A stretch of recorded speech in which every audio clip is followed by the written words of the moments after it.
Hi guys, நம்ம இந்த இடையில பேட்டில் ட்ரூத் அவன் அப்படிங்கிற இந்த சீரிஸோட எபிசோட் 28ல என்ன நடந்துச்சு அப்படிங்கிறத பத்தி தான் பார்க்க போறோம். வீடியோக்குள்ள போறதுக்கு முன்னாடி நம்ம சேனலை சப்ஸ்கிரைப் பண்ணாதவங்க சப்ஸ்கிரைப் பண்ணிக்கோங்க. அப்படியே மறக்காம பக்கத்துல உள்ள பெல் ஐக்கானையும் கிளிக் பண்ணிக்கோங்க. நம்ம ஹீரோ ஃபார்மா கிட்ட நீங்க எப்படி ஜோம்பிஸை உருவாக்குறீங்க அப்படின்னு சொல்லி கேட்க, அவன் அப்படியே ஒரு பெரிய நீடில எடுத்து காமிச்சு, இது உன் மூளையில சொருகுனா நீ அன்கான்சியஸ் ஆகி மயக்கத்துக்கு போயிடுவ. முழிக்கும் போது நீ ஒரு புது ஆளா இருப்ப. என்னோட கமெண்ட்ஸை மட்டும்தான் நீ ஃபாலோ பண்ணுவ. செயல இருந்த ஒரு கத்தி எடுத்து, இது இன்னொரு மெத்தட், உன்னை அப்படியே ரெண்டா கிழிச்சு உனக்குள்ள இருக்கிற எல்லாத்தையும் அப்படியே வெளியே எடுத்து போட்டுட்டு சில ஹெர்பல்ஸ் எல்லாம் உள்ள வச்சு தச்சிட்டா போதும். அடுத்த 7 நாள்ல நீ ஒரு ஜோம்பியா எந்திரிச்சிருவ. அப்பயும் நீ நான் சொல்றத மட்டும்தான் கேட்ப. மோசமா இருக்கு. சோலாலோட ஜோம்பி டெக்னிக் ஏன் இவ்வளவு கொடூரமானதுங்கிறது எனக்கு இப்பதான் புரியுது. கவலைப்படாத, என்னைக்கு இருந்தாலும் நீ எனக்கு தேவைப்படுவ. இந்த கத்தி உனக்கு இல்ல அவனுக்கு அப்படின்னு சொல்லி நம்ம ஐஸ் கிங்க காமிச்சிட்டு, அவன் அப்படியே அந்த நீடில் எடுத்து நம்ம ஹீரோவோட தலையிலேயே சொருக, அவர் அப்படியே ஒரு மாறி ஆயிடுறாரு. எனக்கு இன்னொரு விஷயமும் தெரியணும், நீங்க எப்படி 2 இடத்துல இருக்கீங்க? அவன் அப்படியே சிரிச்சுட்டு, இது சோலாலோட சோல் ஸ்பிளிட் டெக்னிக் அப்படின்னு சொல்ல, ஆனா உங்களோட எல்லா உருவத்துக்கும் நலல் இருக்கு அப்படின்னு சொல்லி அவர் கேட்கிறாரு. அவன் அப்படியே இன்னொரு நீடிலையும் எடுத்துட்டு வந்து அவர் தலையிலேயே சொருகிட்டு, இது சோல் செப்பரேஷனோட 3rd ட்ரிக். மெயினான ஹோஸ்ட ஒரு ஆல்டர்ல அடைச்சு வச்சுட்டு அதே மாதிரி நிறைய பேரை உருவாக்கலாம். எல்லாருமே ஒரே மாதிரி இருப்பாங்க, எல்லார்கிட்டயுமே ஃபைட்டிங் யாரா இருக்கும். அவன் அப்படியே இன்னொரு நீடிலையும் அவர் தலையில சொருகிட்டு, இப்போ உனக்கு நல்லா தூங்கணும் போல இருக்கு அப்படின்னு சொல்ல, கடைசியா எனக்கு இன்னும் ஒரே ஒரு விஷயம் மட்டும் தெரியணும், ஃபைட்டிங் ஆரா எங்க இருந்து போகுது அப்படின்னு சொல்லி அவரு கேட்க, நம்ம வெயினோட மிடில் இருந்து அப்படின்னு அவன் சொல்றான். நம்ம ஹீரோவும் அப்படியே மயக்கமாயிடுறாரு. ஒரு வழியா கதை முடிஞ்சிச்சு அப்படின்னு சொல்லி அவன் அப்படியே சிரிச்சுட்டு இருக்க, பின்னால இருந்து சோல் செப்பரேஷன் மெத்தட யூஸ் பண்ணி நம்ம ஹீரோ அவன் அப்படியே அடிச்சு படுக்க போட்டுறாரு. கட்டி இருந்த அவர் அப்படியே ரிலீஸ் பண்ணிட்டு திரும்பவும் அவர் அப்படியே ஒரு உடம்புக்கே வந்து நம்ம ஐஸ் கிங்கையும் ரிலீஸ் பண்ணி விட, அவர் அப்படியே வாயை பொழந்துடுறாரு. மருமகனே, நீ யாரியா?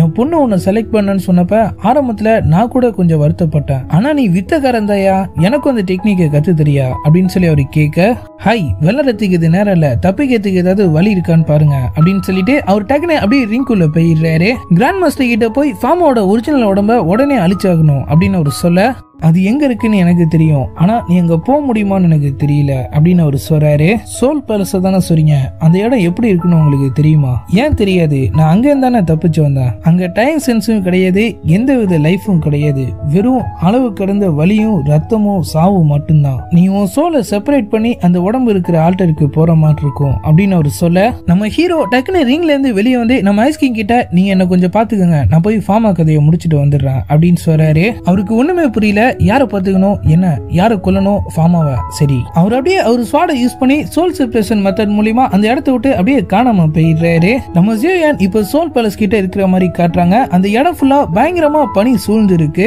கிராண்ட் மாஸ்டர் அவருக்கு இன்ஸ்ட்ரக்ஷன் கொடுத்துக்கிட்டே இருக்காரு. என்ட்ரன்ஸ் ஃபுல்லா ஆள் கடல்ல இருந்து எடுக்கப்பட்ட இன்பாய்சன் கவர் ஆயிருக்கு. நீ உன்னோட எசன்ஸ் ஃபிளேமை யூஸ் பண்ணி உன்னை கவர் பண்ணிட்டு உன்னால முடிஞ்ச அளவுக்கு வேகமா அந்த இடத்தை தாண்டிடு அப்படின்னு சொல்ல, அவரும் அவரால் முடிஞ்ச அளவுக்கு ஸ்பீடா அந்த இடத்தை தாண்டி ஓடிடுறாரு. அங்க ஒரு ஷிப் மாதிரி ஏதோ ஒண்ணு இருக்கு. வெளியே இருக்கிற ஃபிளவர்ஸ் கிட்ட ஜாக்கிரதையா இரு. ஜோம்பிஸ உருவாக்குறதுல அது ஒரு மெயினான இன்கிரீடியன்ட். அந்த ஷிப்குள்ள தான் அவரோட உடம்பு இருக்கு. அளவு கடந்த நைட் மேட்சை சந்திக்க ரெடியா இரு அப்படின்னு அவர் சொல்ல, நம்ம ஹாய் வெளியே உட்காந்து என்ன பண்றதுன்னு தெரியாம அப்படியே தவிச்சிட்டு இருக்காரு. மருமகனே, என்ன சில மாதிரி ஆயிட்டீங்க, இந்த ரூலரை எப்படி யூஸ் பண்றதுங்கிறதையாவது சொல்லிட்டு போயிருக்கலாம்ல அப்படின்னு சொல்லி அவர் கேட்க, ஃபார்மாவோட ஜோம்பிஸ்லாம் அப்படியே அந்த இடத்துக்கு வர ஆரம்பிச்சிருது. திரும்பவும் சண்டை பண்ணுமா? சரி பரவாயில்ல, ஐஸ் கிங் கோவப்பட்டா என்ன ஆகுங்கிறத நீங்க தெரிஞ்சுக்க போறீங்கடா அப்படின்னு சொல்லிட்டு அவர் அப்படியே அதுங்க கூட சண்டை போட போக, நம்ம ஹீரோ இப்ப இந்த ஆல்டருக்குள்ள வந்துடுறாரு. அந்த இடம் ஃபுல்லா சோல் டிஸ்ட்ராயர் ஆயிரக்கணக்கான டெட் பாடியை அப்படியே செயின்ல கட்டி தொங்க விட்டு வச்சிருக்கான். அவர் அப்படியே அதிர்ச்சியோட அந்த இடம் ஃபுல்லா அப்படியே சுத்தி பார்த்துட்டு இருக்க, அங்க அவரோட அம்மாவோட டெட் பாடியும் இருக்கு. நம்ம ஜியோயான் அப்படியே எமோஷன் ஆயிடுறாரு. ஆனா கொஞ்ச நேரத்திலேயே இது எதுவும் உண்மை இல்ல அப்படின்னு சொல்லி அவரே அவருக்கு தைரியம் சொல்லிட்டு அப்படியே நோந்து போக, வெளியே அவர் அட்டாக் பண்ண வர ஜோம்பிஸ் எல்லாத்தையும் ஐஸ் கிங் அப்படியே பிரிச்சு மேஞ்சிட்டு இருக்கிற மாதிரி காட்டுறாங்க. அந்த ஷிப் ஃபுல்லா தேடி அலைஞ்சதுல ஒரு செயின்ல நம்ம கிராண்ட் மாஸ்டரோட பேர் தொங்கிட்டு இருக்கிறத நம்ம ஹீரோ நோட் பண்றாரு. அவர் ஏற்கனவே இத பத்தி அவர்கிட்ட சொல்லி இருந்திருப்பாரு. அந்த ஆல்டர் ஃபுல்லா சோல் டிஸ்ட்ராயரோட கலெக்ஷன்ஸ் மட்டும்தான் இருக்கும். அவன் கூட சண்டை போட்டு இறந்து போன பாதி ஹீரோஸோட டெட் பாடியை அவன் கலெக்ட் பண்ணிட்டான். பாதி பேர் அன்கான்சியஸாவும் பாதி பேர் அவனோட அடிமைகளாவும் மாறிட்டாங்க. ஒரு சில பேர் மட்டும்தான், இல்ல நான் மட்டும்தான் அந்த இடத்தை விட்டு தப்பிச்சேன் அப்படின்னு அவர் சொல்ல, நம்ம ஹீரோ அந்த ஆல்டருக்குள்ள இன்னும் கொஞ்சம் தூரத்துல அவரோட பேரும் வெயிட்டிங் லிஸ்ட்ல தொங்கி பண்ணிட்டு இருக்கிறத பாக்குறாரு. அவ்வளவு பெரிய இடத்துல அவரு ரொம்ப நேரம் தேடி அலைஞ்சதுக்கு அப்புறமா இப்ப ஃபார்மாவையும் கண்டுபிடிச்சிட்ட மாதிரி காட்டுறாங்க. அவரு இன்னும் சாகல. அப்படியே லைட்டா கண் முழிச்சு, ஜியோயான் ஒரு வழியா நீ இப்ப இங்க வந்துட்டியா? நான் உனக்காக தான் ரொம்ப காலமா இங்க வெயிட் பண்ணிட்டு இருக்கேன். நீ ஒரு துரோகி, நீ சொல்றத நான் ஏன் நம்பணும் அப்படின்னு சொல்லி அவரு கேட்க, நான் எப்போ செத்துருக்க வேண்டியவன், ஆனா சோல் டிஸ்ட்ராயர் என்னை இங்க புடிச்சிட்டு வந்துட்டான். என்ன மாதிரியே நிறைய உருவத்தை உருவாக்கி கொடுக்க சொல்லி அவனை ரொம்பவே டார்ச்சர் பண்ணான். அது வெளி உலகத்துல எவ்வளவு பெரிய குழப்பத்தை உருவாக்கும் தெரிஞ்சும் நீங்க அதை பண்ணீங்களா அப்படின்னு சொல்லி அவரு கேட்க, உனக்கு புரியல ஜியோயான், இந்த ஆல்டர் ஒரு மிகப்பெரிய வாய்டு. இங்க மாட்டிக்கிட்டு இருள நான் எவ்வளவு காலம் கஷ்டப்பட்டேன் தெரியுமா? இறந்து போன ஆத்மாக்களோட சத்தம் என் காதை கிழிச்சிச்சு. 10 வருஷமா 100 வருஷமா 1000 வருஷமான்னு எனக்கு தெரியல. ஆனா ஒரு நாள் ஈவில் என்னோட பாதியை ஆக்கிரமிச்சிருச்சு. கண்டிப்பா ஒரு நாள் நீ என்னை காப்பாத்த வருவேன் தான் நான் நினைச்சிட்டு இருந்தேன். ஆனா இதுக்கு மேலேயும் நான் வெளியே போக விரும்பல. அப்படியே அவரு கையை பார்த்துட்டு, உன் கோல்டு ஃபிளேமை யூஸ் பண்ணி என்னை எரிச்சு சாம்பல் ஆக்கிடு அப்படின்னு அவரு சொல்ல, நம்ம ஹீரோக்கு என்ன பண்றதுன்னே தெரியல. அவருக்கு ஒரே குழப்பமா இருக்கு. யோசிக்காத ஜியோயான், உடனே செய் அப்படின்னு அவர் சொல்ல, அவர் சொன்ன மாதிரியே அவரோட கோல்டு ஃபிளேமை அப்படியே ஃபார்மா உடம்பு ஃபுல்லா அவர் அப்படியே பரவ விட்டுறாரு. சோல் டிஸ்ட்ராயர் கிட்ட இருந்து தப்பிக்க போறதா நினைச்சு ஃபார்மா அப்படியே சிரிக்க ஆரம்பிச்சிடுறாரு. அந்த இடம் ஃபுல்லா இப்ப அப்படியே பயங்கரமா காத்து வீச ஆரம்பிச்சிருது. அவர் அப்படியே எரிஞ்சுக்கிட்டு, நீ உடனே இந்த இடத்த விட்டு தப்பிச்சு போயிடு அப்படின்னு சொல்ல, நம்ம ஹீரோவும் அப்படியே அங்கிருந்து ஓட ஆரம்பிச்சிடுறாரு. அந்த ஆல்டர்ல இருந்து அவர் அப்படியே பாஞ்சு குதிச்சு அவர் அப்படியே அந்த ஷிப்பை விட்டு வெளியே வர, ஒரு செயின் வந்து அப்படியே ஒரு காலை பிடிச்சிருது. என்னன்னு பார்த்தா சோல் டிஸ்ட்ராயரே இப்ப அந்த இடத்துக்கு வந்துடுறான். அவருக்கு என்ன பண்றதுனே தெரியல. அவர் அப்படியே அவரோட கோல்டு ஃபிளேமை யூஸ் பண்ணி தன்னை தானே காப்பாத்திக்க, வெளியே இருந்த நம்ம ஐஸ் கிங், ஜியோயான் தயவு செஞ்சு இப்பயாவது கண்ணை தோற, இல்லனா நம்ம இங்கேயே செத்துருவோம். பொண்ணு சரியான பையனை செலக்ட் பண்றது அப்பாக்கு அவ்வளவு நல்ல விஷயம் இல்ல போலயே அப்படின்னு சொல்லி அவர் அப்படியே ஃபீல் பண்ணிட்டு இருக்க, ஜோம்பிஸ் எல்லாம் ஒண்ணு சேர்ந்து கதையை உடைச்சிட்டு இப்ப அப்படியே உள்ள வர ஆரம்பிச்சிருதுங்க. ஃபார்மா ஒரு வழியா இப்ப அப்படியே இறஞ்சி சாம்பல் ஆயிடுறாரு. அவர் உருவாக்குன ஜோம்பிஸும் இப்ப கொஞ்சம் கொஞ்சமா அப்படியே அழிய ஆரம்பிச்சிருதுங்க. ஃபார்மா கண்ட்ரோல்ல அன்கான்சியஸ் அந்த கார்ட்ஸும் இப்ப அப்படியே தெளிய ஆரம்பிச்சிடுறாங்க. வெளி உலகத்துல இருந்த அவனோட டூப்ளிகேட் பாடியும் அப்படியே அழிய ஆரம்பிச்சிருது. எம்பரரை சுத்தி இருந்த பூரா பயிலுங்களுமே அவனுங்கள தான் இருந்திருப்பானுங்க போல. அவனுங்க எல்லாருமே அப்படியே மயக்கமாய் கீழே உழுக, கிங் அது எல்லாத்தையும் அப்படியே பார்த்துட்டு, டேய் சோல் டிஸ்ட்ராயர், இப்போ ஒரு வழியா நான் ஜெயிச்சிட்டேன்டா அப்படின்னு சொல்லி அப்படியே சிரிக்க ஆரம்பிச்சிடுறாரு. நம்ம ஜியோயானோட சோல் இப்ப திரும்பவும் அவர் உடம்புக்கே வந்துடுது. அவரு லைட்டா அப்படியே கண் முழிக்க, நம்ம ஐஸ் கிங் அவரை பார்த்துட்டு, மருமகனே ஒரு வழியா வந்துட்டியா அப்படின்னு சொல்லிட்டு அப்படியே மயக்கமாய் கீழே உளுந்துடுறாரு. ஹை ஹை, உங்களுக்கு என்னாச்சு? இனிமே நமக்கு எந்த பிரச்சனையும் இல்ல அப்படின்னு சொல்லி அவர் அப்படியே அவரை போய் தாங்கி பிடிக்க, ஷின்ஃபுங்கும் கூவும் அவரு முன்னாடி இருந்த ஒரு ஃபார்மா காணாம போனதை பார்த்து விஷயத்தை புரிஞ்சுக்கிறானுங்க. அவரோட உண்மையான உருவம் அழிஞ்சிருச்சு போல அப்படின்னு சொல்லி அவரோட ட்ரெஸ் அப்படியே முன்னாடி வச்சு அவருக்கு மரியாதை செலுத்திட்டு இருக்க, இப்ப நிலைமை திரும்பவும் கண்ட்ரோலுக்கு வந்துட்ட மாதிரி காட்டுறாங்க. அகாடமில அசம்பிளி நடந்துட்டு இருக்கு. வழக்கம் போல நம்ம மீட்டன்சன் தான் இப்ப அதுல ஸ்பீச் தராரு. சோல் பேலஸ நம்ம திரும்பவும் தோக்கடிச்சிட்டோம், அதை கொண்டாட வேண்டிய நேரம் தான் இது. அதோட ஒரு புது ரூல்ஸையும் நான் அகாடமியில சேர்க்க போறேன். இன்னையில இருந்து கூட படிக்கிறவங்களா இருந்தாலும் சரி, கூட வேலை பார்க்கறவங்களா இருந்தாலும் சரி, யாரும் யார பத்தியும் தப்பான வகையில ரிப்போர்ட் பண்ண கூடாது. அந்த மாதிரி பண்ணா அவங்கள உடனே அகாடமியை விட்டு வெளியே அனுப்பிடலாம் அப்படின்னு அவர் சொல்ல, நம்ம ஜியோயான்லாம் வெளித்தனமா கை தட்டுறாரு. ஷென்ஃபங் கு கராத்தே மாஸ்டர்லாம் என்ன சொல்றதுன்னு தெரியாம அப்படியே திருட்டு மொழி முழிச்சிட்டு இருக்கானுங்க. ஈவில் பவர்ஸை எதிர்த்து போராடும் போது நம்ம என்னைக்குமே பயப்படக்கூடாது. நம்ம நமக்குள்ள இருக்கிற இன்னர் டீமனை ஃபேஸ் பண்ணும் அப்படின்னு சொல்லி அவர் அப்படியே ஒரு சூப்பரான ஸ்பீச் கொடுக்க, அங்கிருந்த எல்லாருமே அப்படியே சமய கை தட்டிட்டு இருக்கிற மாதிரி காட்டுறாங்க. அப்படியே கட் பண்ணா கு நம்ம என்றனை எங்கேயோ தனியா கூட்டு போயிட்டு இருக்கான். எனக்கு ஏதாவது புது டெக்னிக் கத்து தர போறீங்களா மாஸ்டர் அப்படின்னு சொல்லி அவங்க கேட்க, இல்ல உன்னை பார்க்க ஒரு ஆள் வந்திருக்காங்க, அதான் உன்னை இங்க கூட்டு வந்தேன் அப்படின்னு சொல்லிட்டு க்ளவுன் மிஸ்டோட முன்னாள் ஹெட்டான யுன்சனை அவர் அப்படியே காட்டுறாரு. என்றன் அப்படியே குசியா போயிடுறாங்க. லார்ட் மாஸ்டர் எப்போ வந்தீங்க அப்படின்னு சொல்லி அவங்க கேட்க, கிளாஸ கட் அடிச்சுட்டு ஜாலியா இருக்க போலயே அப்படின்னு சொல்லி அவர் கேட்கிறாரு. அப்படிலாம் இல்ல மாஸ்டர், நீங்க கத்து தராம என் ப்ராசஸ் ரொம்பவே ஸ்லோவா இருக்கு அப்படின்னு அவங்க சொல்றாங்க. ஒன்னும் பிரச்சனை இல்ல, அகாடமி ஸ்டடி முடி, அதுக்கப்புறமா நான் உனக்கு எல்லா வித்தையுமே கத்து தரேன். அவங்க ரெண்டு பேரும் அப்படியே கொஞ்ச நேரம் ஜாலியா பேசிக்கிறாங்க. அதுக்கப்புறமா நம்ம கு கிட்ட, நான் என் ஸ்டூடெண்ட் கிட்ட கொஞ்சம் தனியா பேசலாமா அப்படின்னு சொல்லி அவரு கேட்க, கண்டிப்பா மாஸ்டர், நான் போய் கிளாஸ் அட்டென்ட் பண்றேன் அப்படின்னு சொல்லிட்டு அவர் அப்படியே அங்க இருந்து கிளம்பிடுறாரு.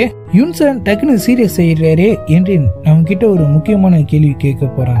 ரொம்பவும் மோசமான ஒரு நிலைமையில நீ உன் கிளானை சாக்ரிஃபைஸ் பண்ணுவியா, இல்ல உன் கிளானுக்காக நீ உன்னையே தியாகம் பண்ணுவியா அப்படின்னு சொல்லி அவரு கேட்க, எந்த நிலைமையிலையும் நான் என் கிளானை காப்பாத்துவனே தாத்தாக்கு வாக்கு கொடுத்திருக்கேன். நான் கண்டிப்பா என்னதான் தியாகம் பண்ணுவேன் அப்படின்னு அவங்க சொல்றாங்க.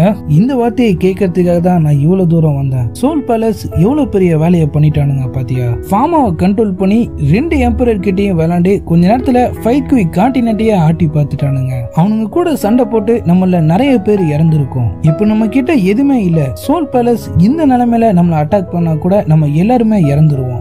நலன் ஃபேமிலி நிலைமையை பத்தி உனக்கு நல்லாவே தெரியும். உன்னை விட்டா அதை காப்பாத்துறதுக்கு இப்ப வேற யாருமே இல்ல. ஜியோ ஃபேமிலி ஹெட் எப்ப ஒரு பவரை அழிச்சுக்கிட்டாரோ அதுக்கப்புறமா அவங்க ஃபேமிலியே அழிஞ்சு போன நிலைமையில தான் இருக்கு.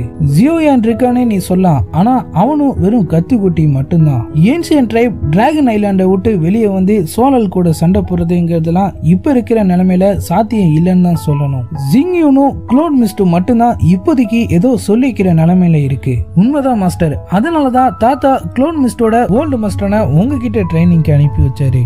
அது சரிதான், ஆனா நலன் ஃபேமிலியை காப்பாத்துறதுக்கு உன் பவர்ஸ் மட்டும் பத்தாது, நம்ம சில தியாகங்களும் பண்ணி ஆகணும் அப்படின்னு அவர் சொல்ல, என்னன்னு மட்டும் சொல்லுங்க மாஸ்டர், நான் கண்டிப்பா பண்றேன் அப்படின்னு அவங்க சொல்றாங்க.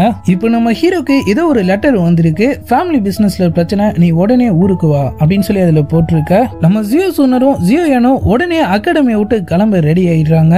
அவரு ஃப்ரெண்ட்ஸ் எல்லாம் அவரை சென்ட் ஆஃப் பண்ணி வைக்க வர, டேடே ரொம்ப எமோஷன் ஆகாதீங்க, நான் போயிட்டு சீக்கிரமாவே திரும்ப வந்துருவேன் அப்படின்னு அவர் சொல்றாரு. நம்ம மீட்டன்சன், உனக்கு ஏதாவது பிரச்சனைனா யோசிக்காம உடனே எங்களுக்கு தெரியப்படுத்து ஜியோயான், நாங்க உனக்கு ஹெல்ப் பண்றோம் அப்படின்னு சொல்ல, நம்ம ஃபூஜியாவும் அதான் சொல்றாரு, உனக்கு ஏதாவது தேவைனா ஒரு லெட்டர் மட்டும் போடு, மின்னல் வேகத்துல நாங்க அங்க வந்துருவோம். ஹோட்டைன் எதுக்காக லெட்டர் போற வரைக்கும் வெயிட் பண்ணோம், பேசாம நம்மளும் அவன் கூடயே கிளம்பி ஒரு 10 நாள் அவன் வீட்லயே தங்கி நல்லா என்ஜாய் பண்ணிட்டு வந்தா என்ன அப்படின்னு சொல்லி கேட்க, நம்ம ரூலிங் டென்ஷன் ஆயிடுறாங்க. டேய் உங்களுக்கு என்ன கொழுப்பா, டீச்சர்ஸ் முன்னாடியே கட்டடிக்கிறத பத்தி பேசிட்டு இருக்கீங்க, ஒழுங்கா உள்ள போய் படிக்கிற வேலையை பாருங்கடா.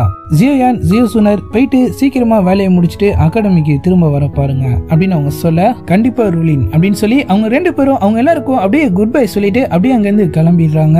வீட்டுக்குள்ள என்ட்ரி ஆகும் போதே தெரியுது அந்த இடமே ஒரு போர்க்களம் மாதிரி தெரியுது. ஒர்க்கர்ஸ் எல்லாரும் கை கால்லாம் அடிபட்டு ரொம்பவே பாவமா அப்படியே உட்கார்ந்துட்டு இருக்காங்க. அங்கிருந்த ஒருத்தர் அப்படியே நம்ம ஹீரோவை பார்த்துட்டு, யங் மாஸ்டர் யங் மிஸ் ஒரு வழியா வந்துட்டீங்களா அப்படின்னு சொல்லி அப்படியே சிரிப்பை போட்டுட்டு அவங்க கிட்ட வராரு. நம்ம ஆளுங்களுக்கு எல்லாம் என்னாச்சு அதை ஏன் கேக்குறீங்க, இது ரொம்ப காலமா நடந்துட்டு இருக்கு. ஒரு திருட்டு கும்பல் குறி வச்சு நம்ம ஃபேமிலியோட மெடிசன்ஸ் கேரேஜ் மட்டும் திருடிட்டு இருக்கானுங்க. மத்தவங்களோட பொருளும் அந்த பக்கமா தான் போயிட்டு இருக்கு, ஆனா அவனுங்க அதை எதையுமே பண்றது இல்ல அப்படின்னு அவர் சொல்ல, ஜியோ சூனர் நம்ம ஃபேமிலியை குறி வச்சு அட்டாக் பண்றானுங்கன்னா அது கண்டிப்பா ஜிஎல்இ ஃபேமிலியா தானே இருக்கணும், உங்களுக்கு எதுவும் க்ளூ கிடைக்கலையா அப்படின்னு சொல்லி கேக்குறாங்க. நாங்களும் அதை பத்தி தான் இன்வெஸ்டிகேட் பண்ணிட்டு இருக்கோம், ஆனா இப்போதைக்கு எங்களுக்கு எந்த க்ளூவும் கிடைக்கல. சரி நீங்க உள்ள போய் அப்பாவை பார்த்துட்டு வாங்க அப்படின்னு அவர் சொல்ல, அவங்க 2 பேரும் அப்படியே உள்ள போறாங்க. நம்ம ஹீரோட அப்பா அப்படியே கோவமா அவரோட ஒர்க்கர்ஸ் எல்லாரையும் கண்ண முன்னான்னு திட்டிட்டு இருக்காரு. அவனுங்க அட்டாக் பண்றானுங்க தெரியுதுல, உடனே லக்கேஜ் எல்லாத்தையும் அங்கேயே விட்டுட்டு அந்த இடத்த விட்டு ஓடிட வேண்டியதுதானே.